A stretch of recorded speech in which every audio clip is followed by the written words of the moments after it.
بداية كده لما نيجي نتحدث عن المصريين في الخارج، نحن نتحدث عن حوالي 12 مليون مصري في الخارج. ومش أي 12 مليون، ده 12 مليون قوة عاملة، لأنهم أعمارهم بتنحصر من 20 إلى 60 أو 65 سنة، يعني قوة عاملة رهيبة. دي واحدة، يعني باختصار شديد دولة خارج الدولة. ال 12 مليون دول متوزعين تقريبا على 100 دولة على مستوى العالم. احنا عارفين طبعا دول العالم تقريبا 182 دولة. ال 100 مليون مصر، ال 12 مليون مصري دول متوزعين على حوالي 100 دولة على مستوى العالم. معروف ان اكبر جالية مصرية موجودة في خارج مصر موجودة في السعودية، بتقترب من 3 مليون ل 3.5 تقريبا. ولو انتقلنا لاوروبا، بصفتي انا مصري في الخارج عايش في اوروبا من مده طويله، اكبر جاليه عربيه قصدي مصريه متواجده في اوروبا هي موجوده في ايطاليا.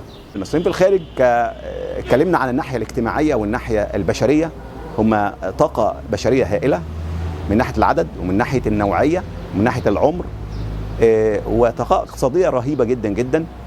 فلكم ان تعلموا ان تحويلات المصريين في الشهر تقريبا بتقترب من حسب التقريرات الأخيرة من 1.5 مليار دولار في الشهر.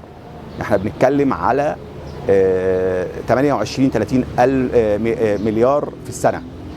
إذن هي أحد أهم مصادر الدخل المصري للعملة الصعبة، وخاصة بعد قناة السويس والسياحة وإلى ذلك. النقطة بقى اللي الناس كتير مش واخدة بالها منها في القوة الاقتصادية الهائلة للمصريين في الخارج، هو أن هناك رجال أعمال مصريين في الخارج يملكون من المليارات ما لا يقل عن 120 مليار دولار. المستثمر الأجنبي وخاصة المصري اللي بيريد الاستثمار في مصر بيعاني من نقطة خطيرة جدا جدا، وهي الروتين القاتل. الاتحاد طبعا باختصار شديد كده عشان بس يعني يقولوا دايما ان الاتحادات تمثل والجمعيات تمثل نفسها، دي حقيقة.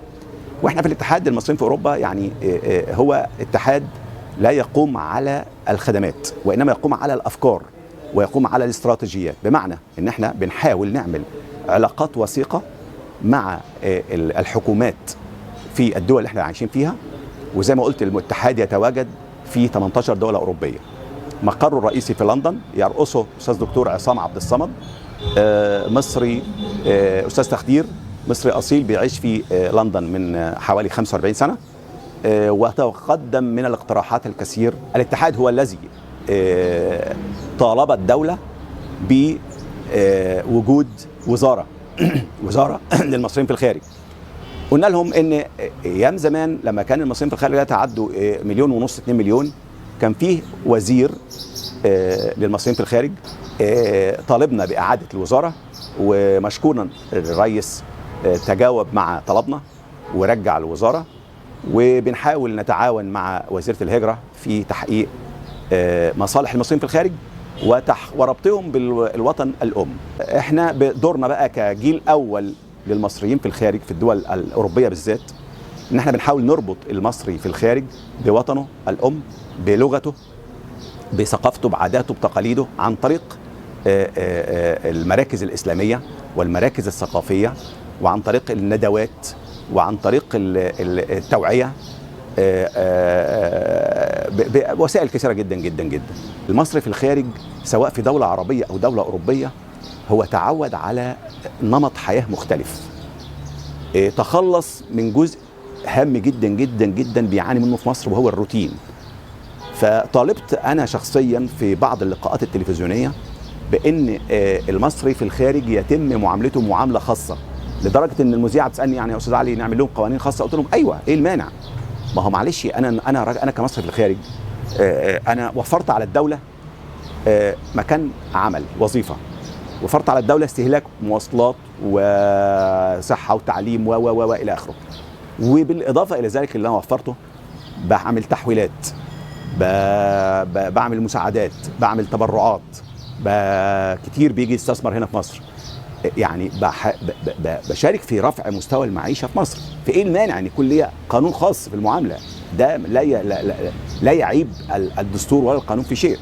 انا عندي قناعه ان مصر تستطيع ان يحصل فيها تنميه خطيره جدا جدا جدا اذا استفادت استفاده او عظمت الاستفاده من المصريين في الخارج في جميع المجالات، لان احنا بنتحدث عن خيرة شباب مصر في جميع المجالات، اكتسبوا خبرات رهيبة، يستطيعوا ان يمثلوا لوبي مصري للضغط على الدول وحكومات الدول اللي هم متواجدين فيها، وده شيء موجود على مستوى العالم. يعني نعلم تماما تأثير الجالية الصينية في جميع أنحاء العالم. الجاليات الصينية مشكلين لوبي اقتصادي على مستوى العالم، في أي دولة بيأثروا في القرار السياسي. نقدر نشوف مثلا، أنا كراجل عايش في إيطاليا أعلم تماما والكل يعلم إن في حاجة اسمها ليتل إيطالي، يعني إيطاليا الصغيرة، ودي في أمريكا.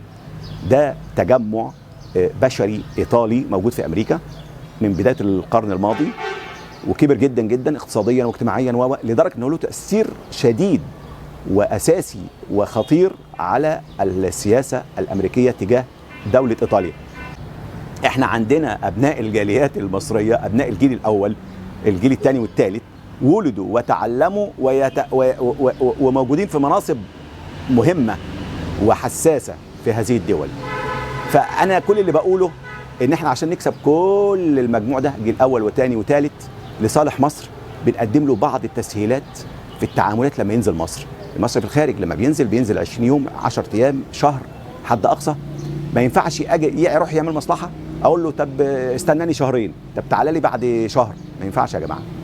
لابد ان نذلل عقبات الروتين للمصري في الخارج عندما يتعامل مع المصالح الحكوميه المصريه.